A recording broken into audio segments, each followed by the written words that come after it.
Politics is a game that uses the people, while elite politicians basically use history and the animosity towards nation against other nation against those other nations to achieve dominance in the world, to fulfill their megalomaniacal ambitions. One example of that is that the EU controls the SNP, the Scottish Party, Scottish National Party, although they're not nationalists because they don't want nationalism. They don't even care about the nation of Scotland being part of the EU. They want independence from the UK. Independence from the UK. Actually, they voted in a greater number to keep the UK than they did to stay with the EU in the referendum. But never mind that, because Nicola Sturgeon says, we voted for the EU, and that is exactly what we're doing, staying in the EU, Jimmy. The experiment of devolution didn't work, because all we've got now is, you know, so-called devolved powers that are actually just Marxist governments enforcing terrible social policies, destroying the countries that they're supposedly charged to protect, or nations or principalities or whatever they are. But devolution didn't work, it was a lie. It was a globalist funded lie. In fact, now we know that the SNP are funded by the EU. A lot of their activities are funded by the EU. They give money to the SNP. And so what is the case? What is actually happening is the EU is using the fact that the English in the past have a history of conquest against Wales and Scotland, who naturally don't like the English, trust me, but they're inferior, so why should we care about it?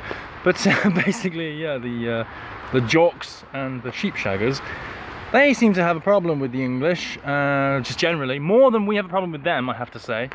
And it's not just a kind of patriotism, it's actually informed by history. It's because of the history of conquest and colonization and empire and religion and bullying and oppression and all the rest of it. But my point is, the globalists are funding the SNP and funding devolution to tear the UK apart because they know that people hate the English, and they're taking advantage of that situation, taking advantage of that hate, and using that division to sow the seeds of more division and keep Britain divided so that they can eventually tear the world apart.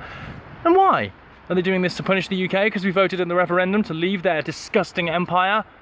Oh yeah, that's why, isn't it? We're being punished, we're being torn apart.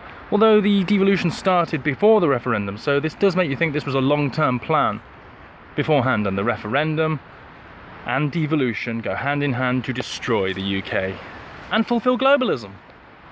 Because the wishes of the referendum are not being carried out.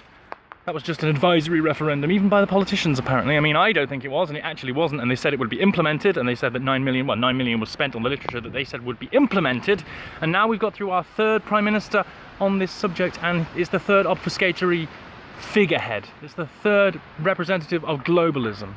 We don't have a Donald Trump in this country just because Boris has got fuzzy hair. That's not how it works. You look into the actual things that they say, the pledges they make, the promises. That's different to what they actually do. That's different to the history of what they ever did. And Boris now wants amnesty for illegals. So he wants to legalise all the people that came in legally, bringing their diseases and killing all the gay scene.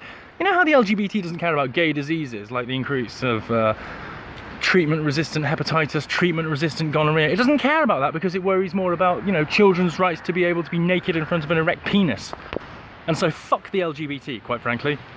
And I always thought like that because I've grown up being in an LGBT world where I've been locked into this stupid mindset of this media that's forcing me to like certain music. I like guitar music, and I was always fighting against it all the time. And it turns out that lots of people in gay clubs like guitar music, but they're not allowed to listen to it because they might all dissolve if they did that.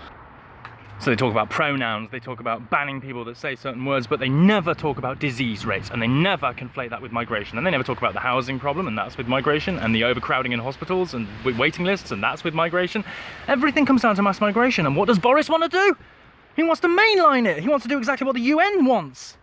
He wants amnesty. He wants what Obama wanted. He wants what the Democrats want. Why is that being comparable to Trump? It isn't. And Boris isn't a populist. Don't listen to this globalist media that lies about him because it wants Boris. Isn't that clear?